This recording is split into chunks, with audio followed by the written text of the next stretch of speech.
Bonjour, bienvenue dans cette nouvelle séquence d'analyse du marché immobilier de la Réunion qui va s'intéresser à ce qui s'est passé au mois de novembre 2024. Alors, pour consulter notre indice mensuel des marchés qui sert de support à cette analyse, je vous invite à vous rendre sur le site opsimo.fr, notre site institutionnel, et à cliquer sur l'icône Consulter. Un bref laïus d'explication sur le fonctionnement de cet indice, créé en 2018. Et je rentre dans le vif du sujet avec nos quatre compteurs.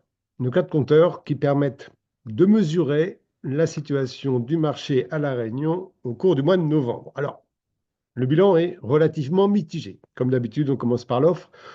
L'offre, on est en rouge, indice 66. Je vous rappelle que cet indice a été créé début 2018 sur la base d'un indice de référence 100. Et tous les mois, on mesure l'évolution de ces quatre composantes du marché et on rapporte cette évolution à cet indice. Donc 66 pour l'offre de biens, on est bien en dessous de l'indice, mais surtout, c'est le troisième mois, et j'ai cliqué sur l'historique, c'est le troisième mois de baisse. Alors, c'est pas une baisse forte, c'est moins un point par mois, mais il n'en demeure pas moins que ça fait un trimestre que l'offre de biens disponibles diminue. Voilà. Alors qu'on était sur ce mouvement ascendant qui est né en 2022, donc qui a duré longtemps. C'est pareil, hein, on ne progressait pas beaucoup, 1 à 2 points par mois, mais c'était une hausse continue. Ben voilà, la hausse est stoppée et on redescend légèrement depuis 3 mois. Le nord perd 1 point, l'ouest perd 2 points, le sud n'en perd pas, l'est non plus. Voilà, donc ce ne sont pas des grosses baisses, mais encore une fois, troisième mois consécutif de baisse de l'offre, c'est pas bien. À l'opposé du spectre, l'évolution de la demande d'acquisition à La Réunion, bon, on est également dans le rouge, 78, donc on est également loin de l'indice 100. Alors, c'est pas nouveau, hein, voilà. En fait, quand on regarde l'historique, depuis le mois d'août 2023, donc plus d'un an, on a franchi une seule fois l'indice de référence, voilà, c'était au mois de juin. Et on l'a franchi de très peu puisqu'on a atteint vaillamment l'indice 107. Donc la demande est en berne. En plus, cette chute, hein, on était à 95 au mois d'août 2024, voilà, 90, 87, et on échoue. Enfin, on en est, on termine ce mois de novembre à 78. Alors, si on compare avec les précédents mois de novembre, il y a un an, on était à 80. Donc, on était novembre 2023, 80, pas beaucoup plus haut. Novembre 2022, 86. De novembre 2021, 113. Novembre 2020, je vous le cite que pour le rêve, on était à 197. Novembre 2020, 2020, on doit être, voilà, celui-là. Voilà, on est quasiment à un plus haut historique, hein, un des deuxièmes plus hauts historiques depuis la création de l'indice. On était à la naissance, au début de la bulle immobilière. Voilà, ben c'est fini. Là, on a divisé par 2,5.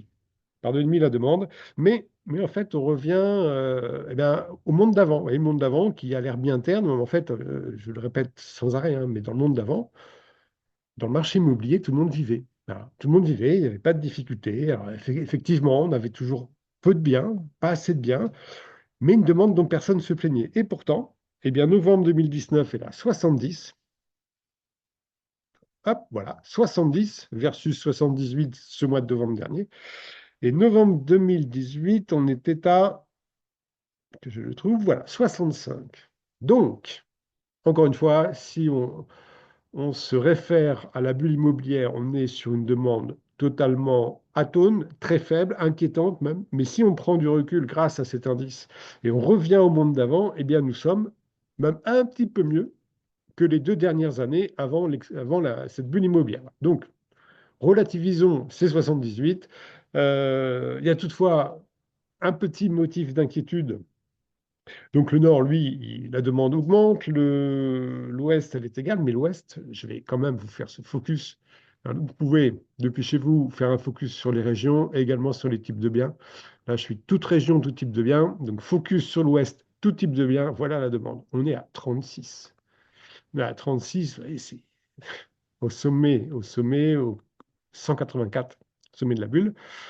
36, c'est vraiment, bah, c'est super pas bon, quoi. C'est très faible et c'est pas nouveau, hein, voilà. Donc il y a une demande dans l'Ouest qui est beaucoup, beaucoup plus faible que ce qu'elle était auparavant.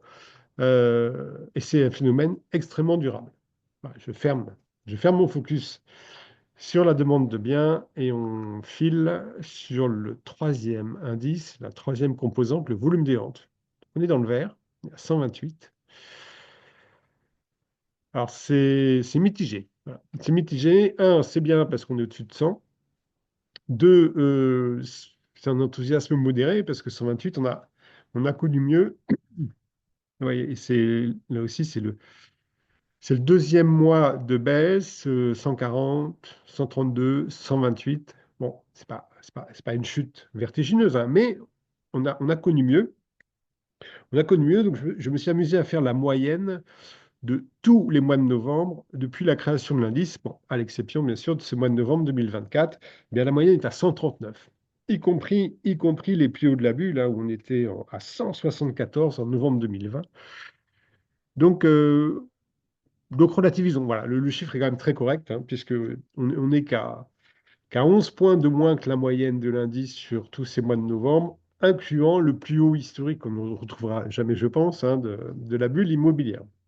En termes de région, le Nord se porte bien, voire très bien. Il est à 146, hein, plus 15 points par rapport au mois précédent. L'Ouest, 115, ne bouge pas. Alors, l'Ouest, on a vu, hein, la demande est à 36, donc quasiment 3 fois moindre qu'à la création de l'indice. Et les ventes, elles, sont à 115. Donc 15 points de plus qu'à la création de l'indice. Donc on a vraiment une spécificité de l'Ouest, une demande quantitativement faible, mais qualitativement extrêmement costaud, puisque malgré cette faiblesse, le nombre de ventes est supérieur à ce qu'il était en 2018. Donc ça, c'est spécifique à l'Ouest. Et le Sud est à 135, mais il chute parce qu'il était très haut au mois d'octobre, il chute de 26 points. Là, donc Nord en tête à 146. Donc le Nord a l'air de reprendre un peu de son leadership, hein, qu'il a conservé pendant de très très nombreux mois, sauf au mois d'octobre. En termes de délai, nous sommes à 55, c'est hyper bas. Voilà, ça, on devrait être vert, vert, vert. Clique sur l'historique, voilà, on a un délai qui est, c'est quasiment le plus bas historique, hein. On a été à 58 au mois d'avril, donc en fait, c'est le plus bas historique depuis la création de l'indice. Je n'ai aucune explication, puisque la proportion de ventes négociées, elle, reste élevée, voire très élevée. Voilà, écoutez, les délais de vente sont brefs, enfin sont brefs, on va voir la moyenne, hein, depuis le 1er juillet, mais sur ce mois de novembre, les délais de vente sont courts, et cela concerne toutes les régions de l'Est jusqu'au Sud. Toutes les régions de la Réunion ont bénéficié de ce raccourcissement des délais au mois de novembre. En termes de valeur absolue, depuis le 1er juillet, le délai moyen, mandat compromis, hein, il faut rajouter 4 mois en moyenne pour signer l'acte notarié, donc percevoir les fonds pour le vendeur et les clés pour l'acquéreur. Le délai moyen est de 21,64 semaines, donc une semaine de plus qu'au premier semestre. On reste, malgré ce mois de novembre qui a surperformé les autres, on reste dans un délai de vente qui est élevé puisqu'il faut plus que 5 mois pour trouver acquéreur qui s'engage, hein, acquéreur qui contresigne le compromis de vente. 5 mois, c'est très long. C'est très long. Pour ajouter 4 mois pour l'acte, on arrive sur un délai moyen de 9 mois pour concrétiser la vente d'un logement à La Réunion, donc au second semestre 2024. Et ce faisant, pendant ces 21 semaines 64, eh bien, 73,52% des ventes se sont négociées à un prix inférieur à celui de la mise en vente, 73,52%. On est à plus de 5 points de plus qu'au premier semestre. Ça veut dire que trois quarts des ventes ne se signent pas au prix souhaité par le vendeur. Pourquoi? Parce que le vendeur veut un prix excessif par rapport au marché. Le marché évolue en permanence, notamment sur des petits territoires comme La Réunion, et il y a une incidence extrêmement forte depuis 2022 de la hausse des taux d'intérêt. Ils ont un petit peu chuté, mais on reste à peu près à 3,6 pour un dossier standard, 3,6%. Pour un dossier standard d'emprunt sur 20 ans hors assurance, on était au plus bas à un peu moins de 1 point. Je faisais le calcul ce matin, on est à plus 28% en coût d'acquisition sur un emprunt de 200 000 euros. 200 000 euros, donc sur 20 ans, on est à plus 28% d'augmentation du coût de la mensualité par rapport à cette mensualité du 1er janvier 2023, quand on était à moins de 1%. C'est énorme, plus 28. Ça altère bien sûr la solvabilité des acquéreurs, mais aussi leur motivation, hein, c'est leur capacité, leur vouloir et leur pouvoir d'achat. Et il faut les deux pour acheter. Il faut un acquéreur qui soit bien sûr solvable, mais qui veuille acheter. Et aujourd'hui, eh bien, ils sont moins nombreux, et ils ont un pouvoir d'achat qui a un peu augmenté avec la diminution des taux depuis un an, mais on n'a pas retrouvé, et quelque part c'est souhaitable, le niveau de 2023. Le problème est que les prix, eux, n'ont pas baissé, donc il y a un hiatus extrêmement important entre le souhait du vendeur moyen, j'entends, et la volonté, la capacité, le pouvoir d'achat de l'acquéreur moyen. Et donc, ça passe pas. Ça passe pas. Il faut négocier. Et cette négociation, eh bien, ça dure 21 semaines en moyenne. C'est pas la négo qui dure 21 semaines, en fait, hein. C'est la prise de conscience du propriétaire qui accepte le constat qu'il est trop cher et qui accepte le fait de minorer son prix. Voilà. Il ne perd pas de l'argent puisque l'idée qu'il avait était fausse, elle était erronée. Donc il ne perd aucun denier. Il s'adapte simplement à la valeur réelle de son bien, telle qu'acceptée par les acquéreurs. Il ne faut jamais oublier que ce qui fait le marché, c'est l'acquéreur. C'est lui qui fait le marché. Donc un conseil, vous avez un projet de mise en vente à court moyen terme, eh bien, il vous faut une information hyper précise, hyper actualisée sur la valeur de votre bien au sein de son marché local à La Réunion.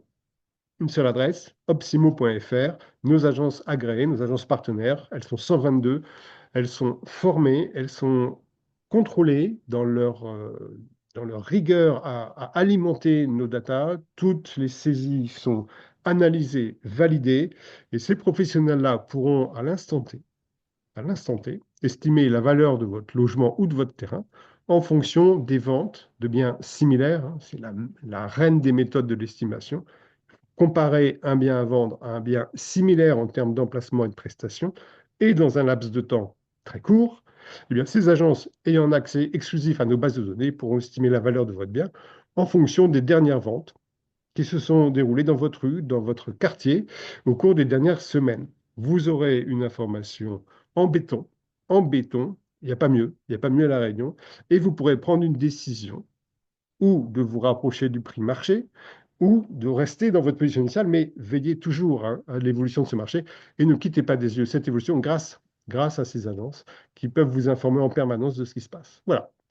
Je vous souhaite un bon mois de décembre et on se retrouve en 2025. Bon vent.